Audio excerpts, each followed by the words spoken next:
Okay, There we go. here we go. Episode 10. The first one is Game Theory to Unlocking the Confidence of Your Imagination. Our worldview is seen through the binoculars of our perspective. That perspective is shaped by our beliefs, expectations, knowings, and needs. We navigate that view by way of our will, wants, intent, confidence, and how much of our imagination we employ. As we analyzed earlier in this manifesto, what we believe, expect, and know are all things we're aware of, arrayed on a spectrum of confidence. This spectrum shapes the view of our world and is based on the confidence we have on each thing. So, you could say confidence, or the lack of, rules our view.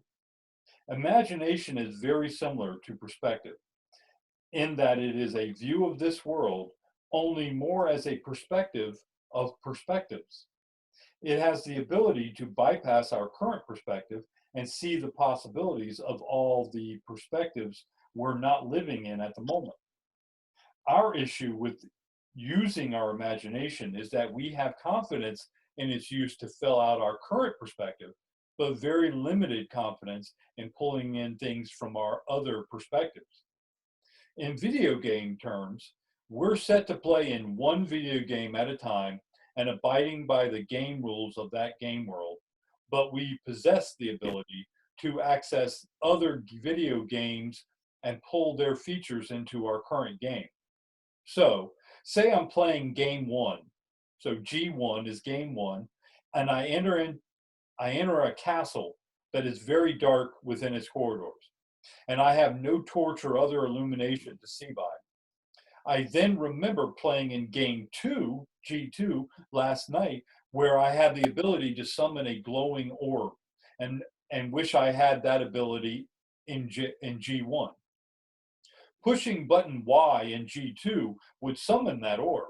So I think, what the heck? I push button Y in game one just to see if it'll work, and amazingly, it does. That would be a crude example of using our imagination to pull an aspect from one perspective into our current perspective. The only thing we're missing is the belief, expectation, and knowing that it can be done, and the confidence to pull it off. If this is true, can you imagine what we could do with that ability? We could create a perspective of perspectives that contains the best features of all of them. My thinking is that that is what consciously directly manifesting is all about. We have the ability, we just don't know it yet. So, without confidence that I can use my imagination to see into any possible perspective, why not build that confidence by using other perspectives that have leaked into my current perspective? One good example is Star Trek. It doesn't really exist, but the imagination of Gene Roddenberry has brought it into my perspective.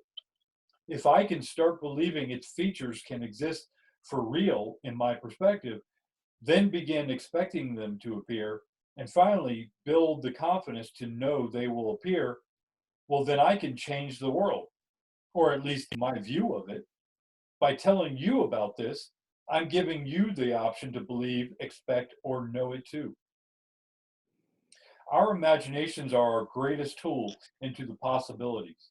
The only thing keeping us from endless possibilities is our lack of confidence in knowing it. So I'm going to continue to to practice using my imagination and see what develops. So sample one, or no, sorry, not sample one, it's just sample. I stopped numbering them because I didn't feel like going back and looking at where I left off. Sample, my world of tomorrow sprung from today. My premise is the world as we know it today, using current events as a starting point. Excuse me. The world is all but shut in due to a global pandemic. During the shut in, the dark forces are being systematically taken out and all their resources are being captured. Things peak around Easter weekend, and President Trump secures all of the media by the following Monday. He goes on national TV to broadcast that the swamp has been drained and gives a 2-hour synopsis of what had been done to our society throughout history and by whom. He then makes available extensive documents that give further details, and the public begins reading it right away and watching and listening to the new media discuss it. That goes on for months. Meanwhile, his administration begins disseminating new technology to the public that was captured from the dark forces. This technology is as advanced as anything we've seen on Star Trek. Within a few weeks, people all over the world are being treated within medical bays that cure virtually anything that ails us physically and mentally. Before the end of this year, everyone has been treated and are in optimal health. During the same time, every person who wants a replicator, as seen on Star Trek, has one installed in their home. Plus, they're installed in kiosks throughout our society. Healthy, delicious food is now available to everyone on demand. Personal computing assistants, or PCA, are provided to anyone who wants one. These are about the size of a deck of cards, but only as thick as 1/5 of the deck, and are a clear glass-like substance. They handle all your computing needs, communications, social media, holographic projection, scheduling, with visual and voice activation and response. Build out of a global teleportation system, as seen on Star Trek, is underway that will transport you anywhere on the planet faster than you can say, beam me up, Scotty. Space Fleet, our version of Starfleet, contains a fleet of starships reminiscent of the Enterprise, each holding hundreds, if not thousands, of people, and can travel via portal technology to any star system through a collection of calculated jumps. Hover, or levitating technology, is being rolled out, or should I say, floated out to the public for lifting various things, including people. Personal hovercraft are available to fill in the gaps where teleportation is either not available or not wanted. Hologram tech is beginning to appear in virtually everything and is as lifelike as appears in Star Trek. Lasers, or phasers, are available to burn through essentially any substance, but by mandate, they will not harm biological life, offering only a stun setting. Plus, all other Star Trek tech is available or under development. Society is still celebrating its freedom from the grand illusion, whereby many people across the globe are coming together regularly to discuss how we wish to live this new experience, or just plain travel and bask in the newfound freedom. Work has been completely revamped with automation, but people choose where and how much they work. Robots and androids are on the table, but are awaiting the direction from the Automation Council, which is made up of scientists, cyberneticists, science fiction writers, spiritual leaders, and some everyday people for guidance. Society is undergoing massive change, but so far, people have agreed on councils to help guide its course. There is a global council of seers, which is GCOS, pronounced GCOS, that looks to humanity's future and is made up of the weavers, as described earlier in this manifesto, that humanity has identified so far through the assistance of the Pleiades and other benevolent races that have come forward thus far. Which brings up the subject of ETs and first contact. ETs have always been on our planet and had been in contact with the Black Hats and were instrumental in organizing, assisting, and often playing a role within White Hats. They played a major part in freeing us from the grand illusion and guiding us thereafter. Formal treaties are underway with various races and are contingent on humans developing a quorum of our own weavers, which is short of quite a few members.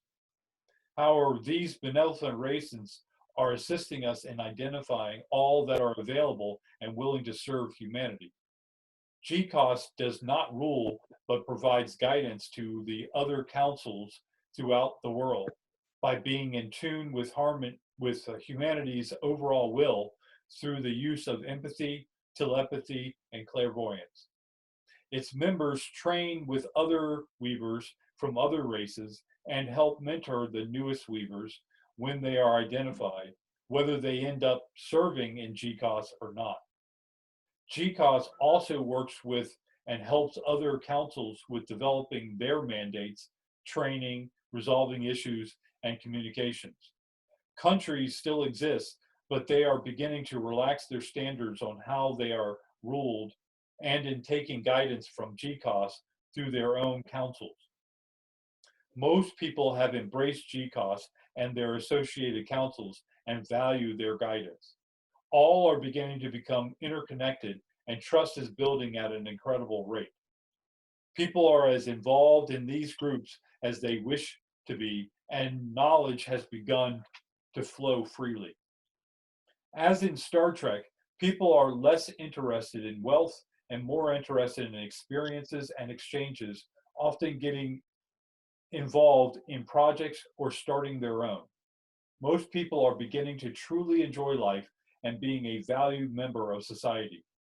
A grand restructuring is in progress for our planet and its people. From space stations to underground cities, structures are being erected with a new surge of energy. Box-like buildings of old are giving way to the feng shui ambience of feminine flow, balanced with masculine function of expansion, all in keeping with Gaia's natural order of being. GCOS inspired, yet humanity willed, the people love their new digs, and gratitude is overflowing.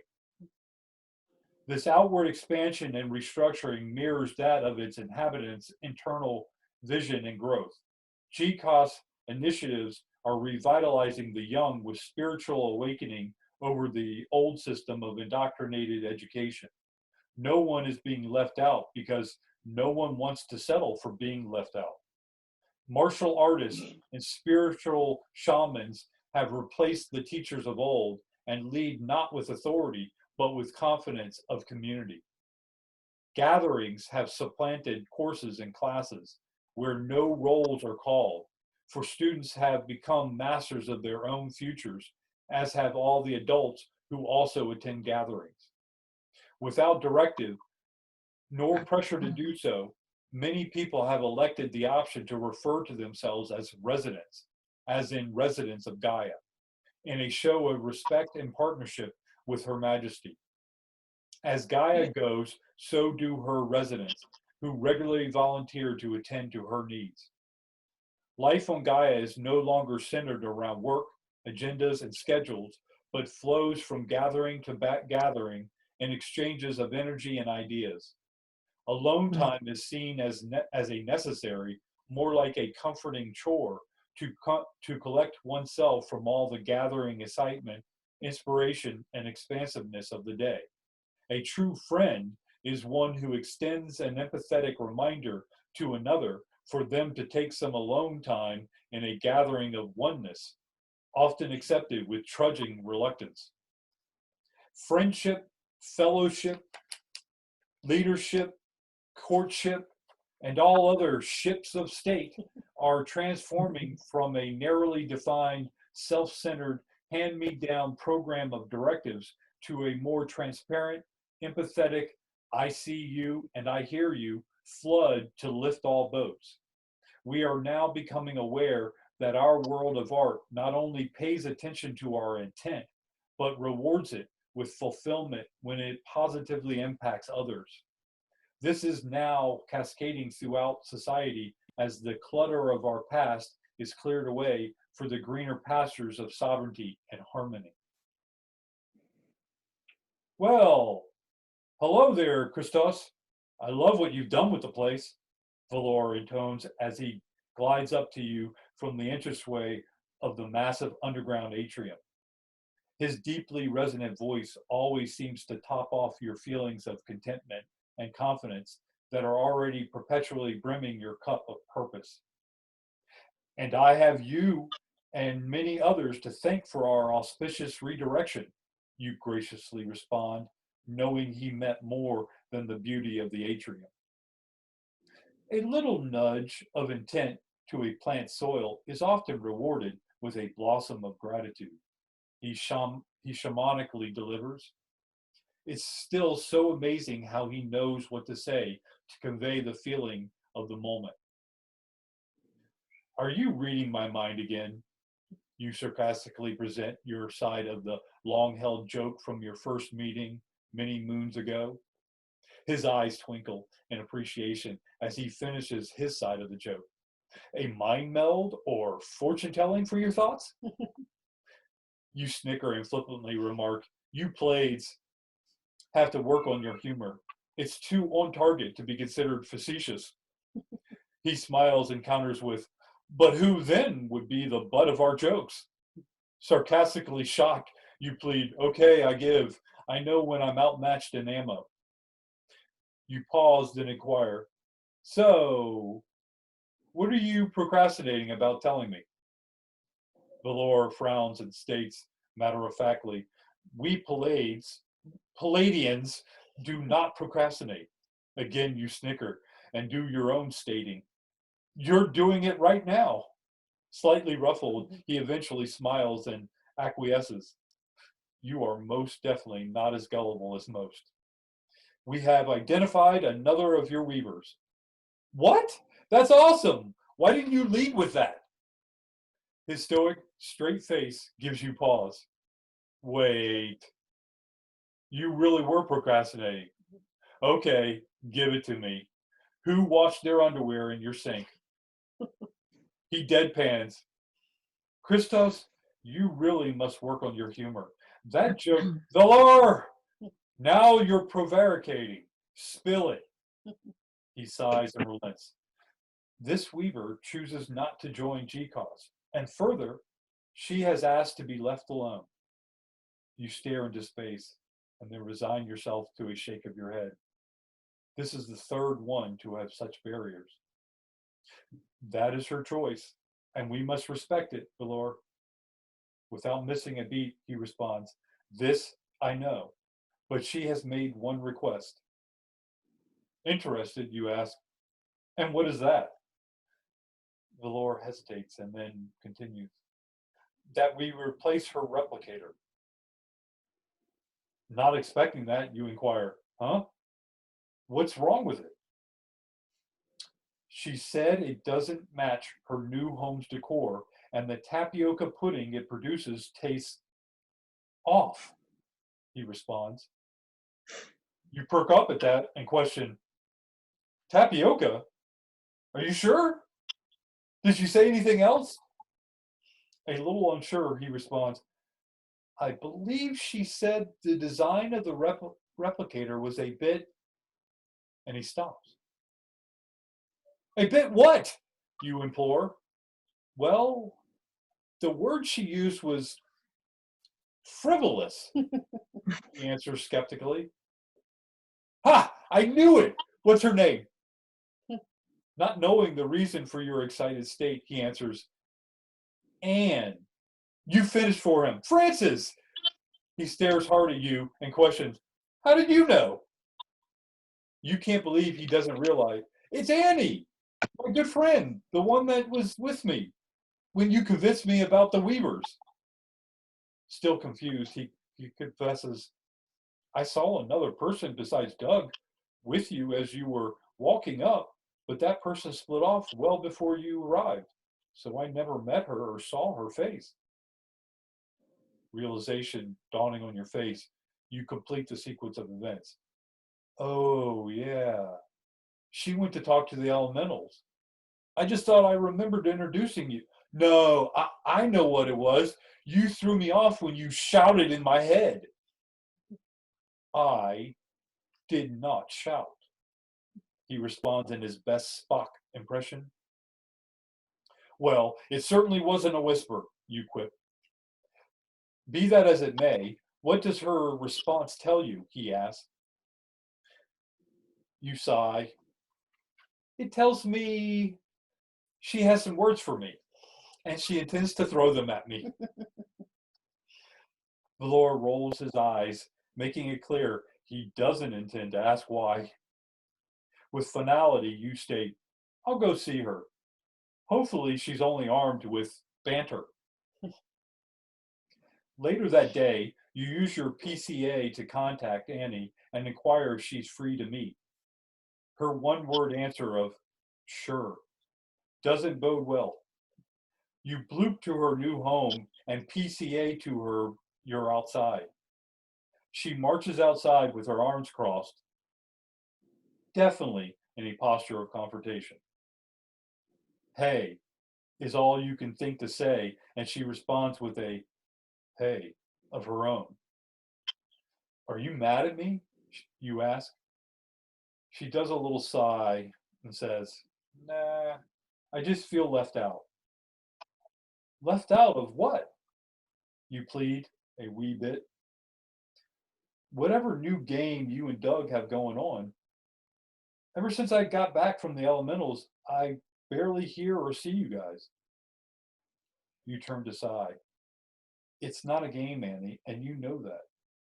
We're around Plaids and other aces and people all the time, and you're... What am I? She pleads, with tears forming in her eyes. You feel for her, knowing her past, but also knowing you need to be honest with her. It'll be difficult for her, but she needs to hear it, and from you. You're standoffish and a bit of a loner. Sometimes, you pause as you watch her heart dribble a tear from her eye, wanting to reach out to her, but knowing she'll see me as thinking she's weak. You think anything but that, but she needs me to be strong for us both. You scrunch up your reserve and continue. Annie, you have a quick wit that keeps you separated from people that don't know you like Doug and I do. Her tears are streaming now as she looks away. You can feel her frustration as she wipes her sleeve to delete the tears clinging to her lashes. Frustratingly, she implores, I don't want to be separated anymore. I'm tired of being the tough loner. You see your opening and harden your voice. I didn't say you were tough. She chokes off a laugh and releases some of the tension. That's the only reason I put up with you, because you make me laugh. And I keep Doug at bay. That's got to be worth a mention, you add. Okay, I'm not going to let you distract me. I still have this loner issue. Now you buckle down. Look, Annie, yes, you're standoffish, but that's not the end of the world, nor insurmountable. Come join us. See what we're accomplishing. This is a chance to involve yourself, get to know some people, and work on you, and we'll help.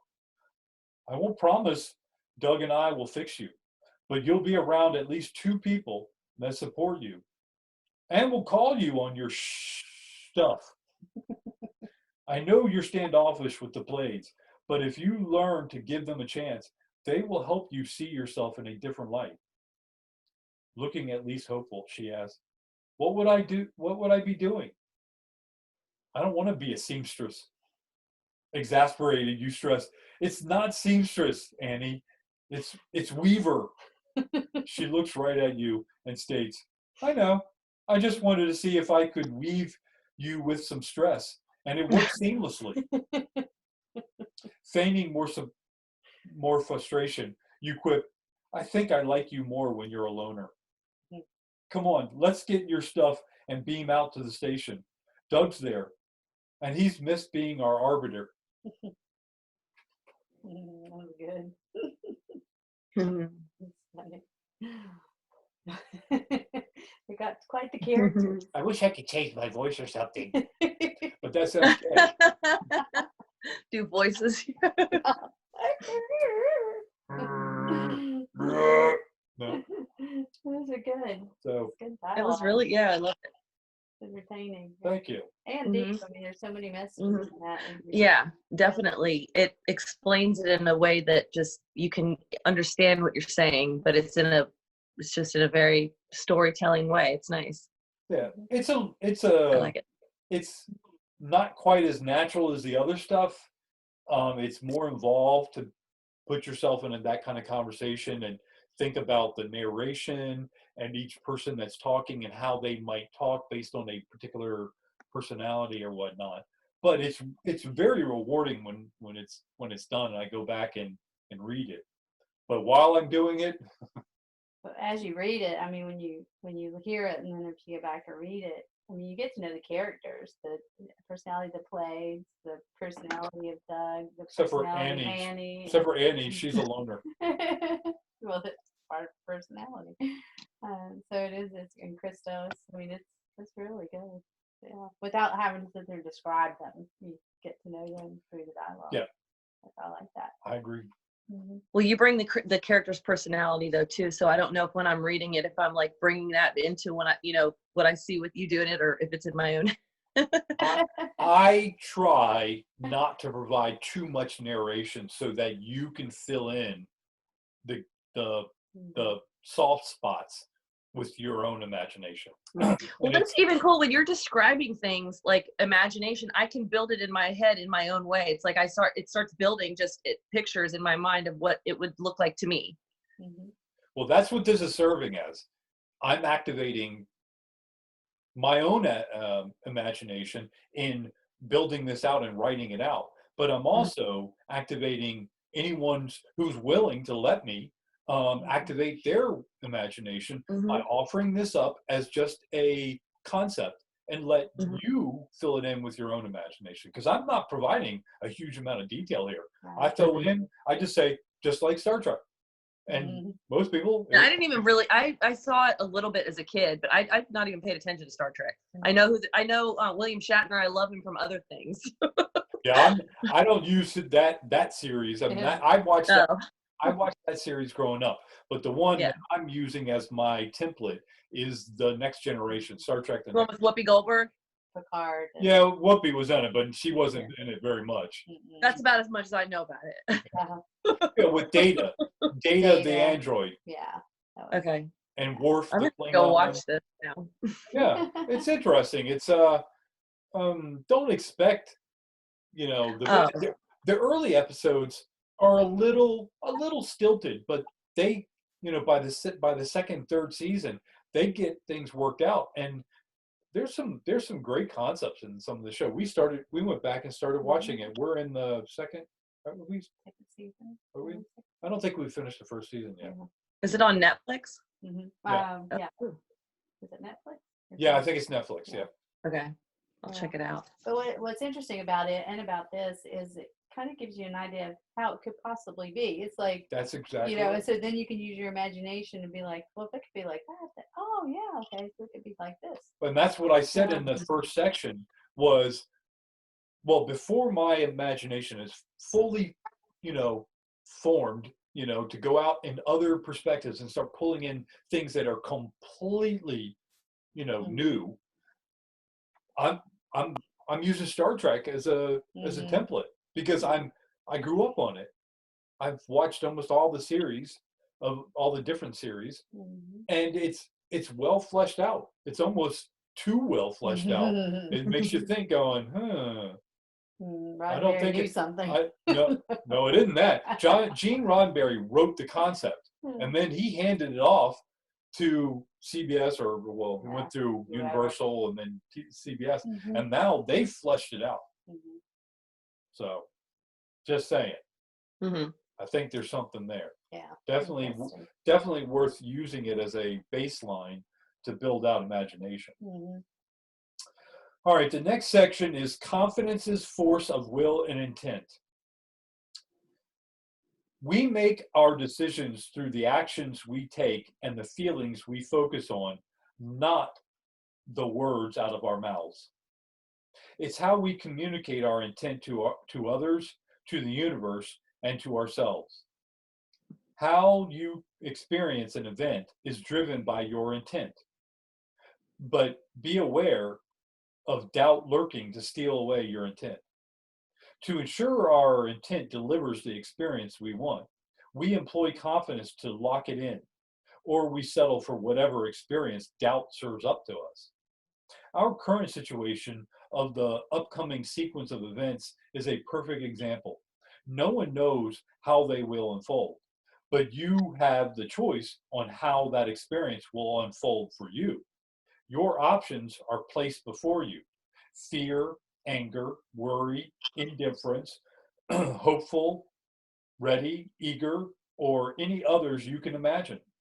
Now, where are you deciding to focus your intent? And how much confidence do you have on that decision? I know where I want to focus my intent: on the hopeful, ready, and eager feelings of my spectrum. I now focus my beliefs, expectations, and knowing on those feelings, which, as we've previously discussed, is just a matter of confidence. I am so intent on this that I won't let you or anyone else or anything deter me from my will of that intent. I'm not looking for validation or vindication. Those are just needy signs of doubt.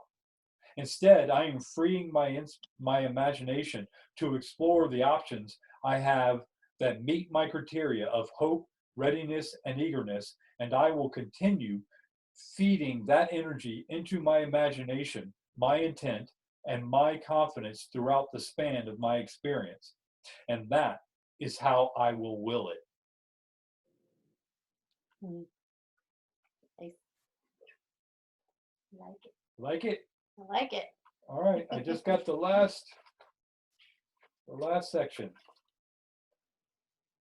You guys ready? Or Yeah. okay. That's good. This section is entitled "A Call to Our Weavers." Who are the weavers? Are they superhuman gods of immortal power? Well, if they are, then we are all one. They are right down here on the ground with us, slugging, stumbling, eating, drinking, farting, doubting, and trying to figure out how to guide their own experience in this living world of art. What sets us apart from our oneness in this world is our unique combination of will, intent, wants, needs, beliefs, expectations, knowledge, confidence, and imagination. That shapes each of us into a unique experiencer with a unique perspective. However, unique doesn't mean never changing. It just means that through any change, each of us will remain relatively unique to anyone else. As we break away from our enforced conformity, that uniqueness will become more and more apparent.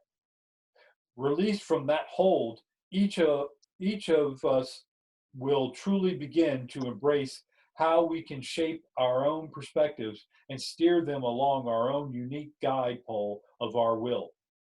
As we do this, we begin to unveil previously locked away capabilities that we can use to make our experiences much more robust and fulfilling. Weavers are our benefactors' collective insurance policy against the stagnation of a species. They are the sleeper agents of positive change to the negative of static inactivity. They are the lifeblood of our collective body, not the controllers of our actions.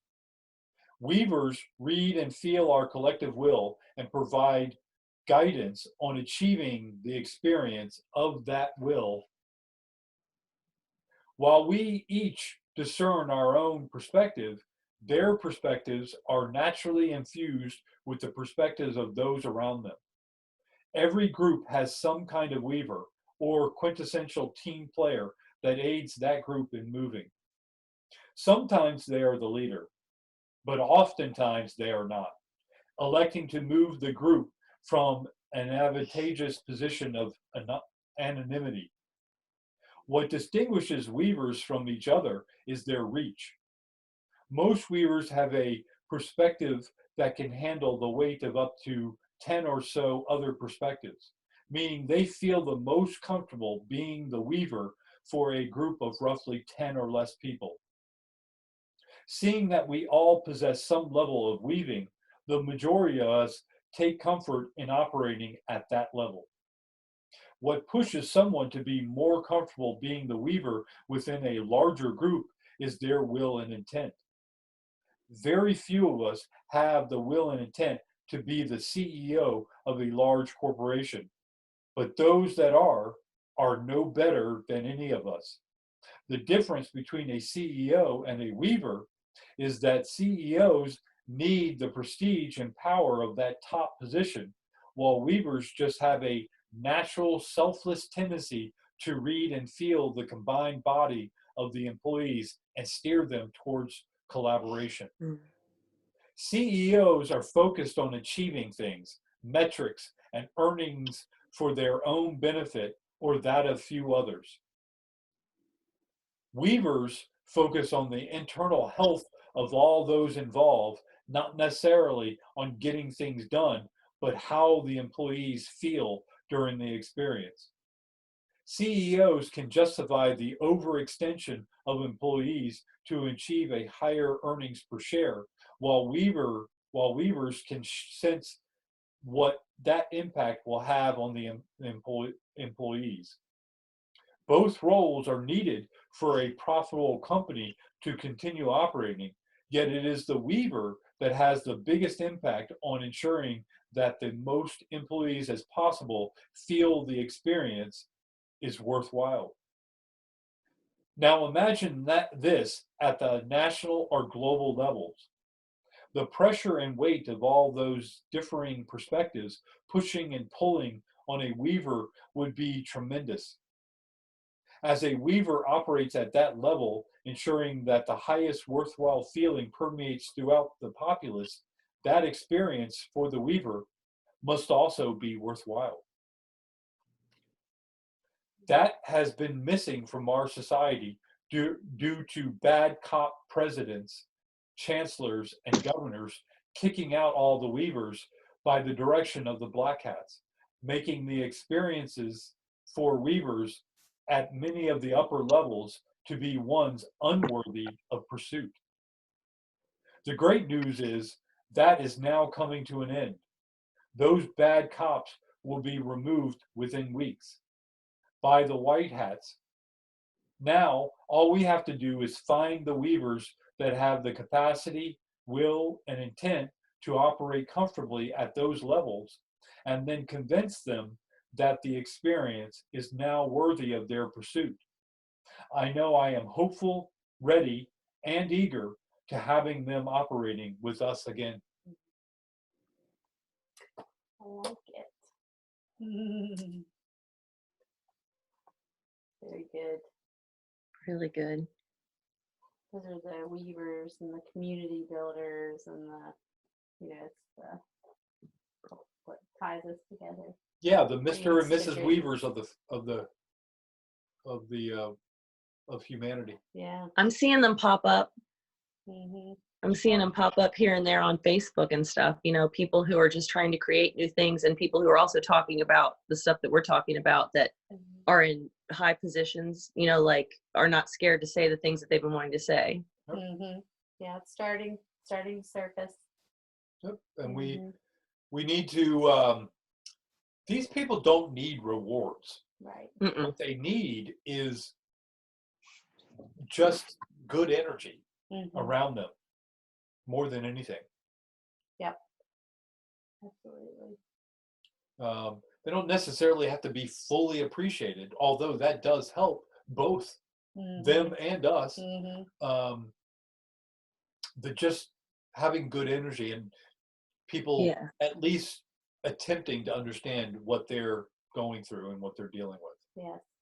Well, I love it. You can tell when it's put out in a way of joyous gratitude and appreciation, or when it's put out into, gosh, look at this shit.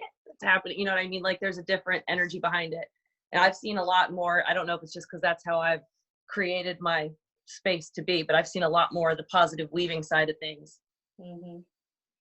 Yeah, we're in a time right now that's we're all level set, and this is a chance for the weavers to show and come out and help weave a new way, so to speak. Yeah, It's disruption right now, and there's a lot of creation that can happen in disruption.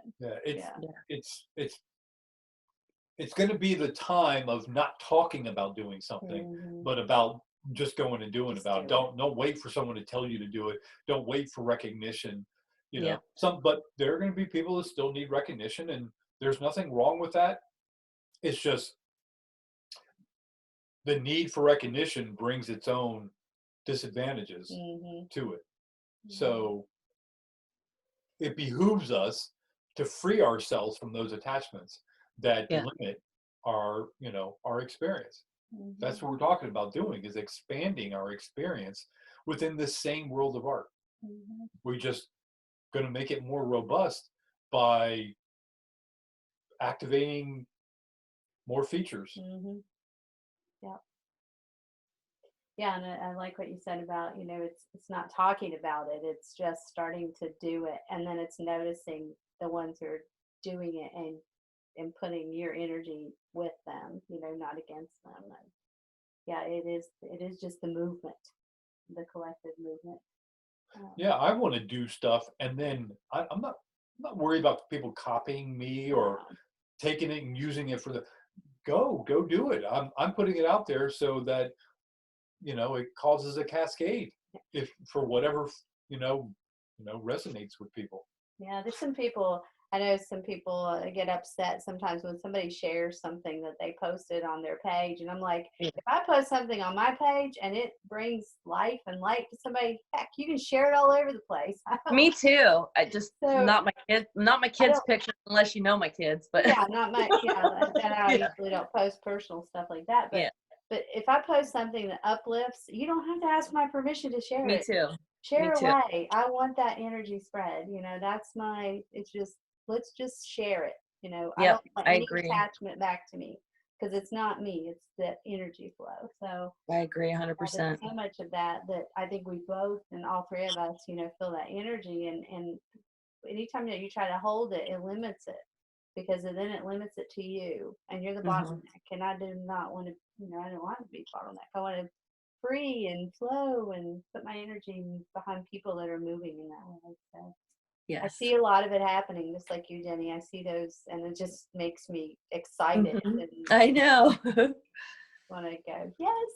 Yeah, I think we're going to move away from making investments with money to making investments with your time, with your intent into people that you see who have good energy and high, an intent that is going to benefit more people. That's where you sink your investment of your energy and your time and your effort is into others that you say, I think that's good right there. I see how that's going to help so many other people. I want to get behind that. Right. Yep. Exactly. Yeah. Good time. Good time. I feel kind of floaty. I do too. I was feeling swirly as you were reading. I was like, I kept thinking, am I out of body? So very fun. I definitely. Yeah. I don't know. You're there. I see like a line right there on me, and it's almost like it reminds me of when Neo was looking into that mirror in the Matrix, and he was looking on both sides, and it was like one because there was a crack through the mirror, and he was looking on one side of it and looking at the other, and it made him reach out his fingers, and as soon as he touched it, the mirror reached out to him and started going down his fingers. Yeah. That's what you feel like. That's I don't know. That's what kind of the view popped in my head of that. That's another great It's another trilogy of movies. The Matrix series is stuff. Very good. Very eye-opening. Yeah, and it's another one that comes in layers. You watch it years ago when I watched it, and then I've watched it a couple times, it's maybe 3 times in the last few years, and every time I watch it, it's like another layer of understanding or things I didn't see the last time through. It's the symbology. It's not meant to be taken literally, but there's so much symbology in it. Mm-hmm. So exactly. supposedly they're working on Matrix 4. That should be good. Right. I think we're in it right now. We're gonna do a documentary. We're gonna build and live Matrix 4. It's not gonna be on a movie set. It's gonna be on the world set. Yeah, the Matrix 4 is gonna be a documentary. Yeah. I think I'm writing it. I think I'm writing the manuscript for it. Yeah. Or one of the writers. I don't know. Yeah. Yep. Good deal. Mm-hmm. Anything else, honey? No. I feel floaty. Anything else, Mm-hmm. honey? No, we all good? Yeah. Yeah. Yeah, I just like to report on my crystals are still being stubborn. I did grab my my Vogel. Yeah. Because I figured, well, it's man-made. So, I mean, not that, androids don't. I won't go there. Yeah, well, everybody, bye.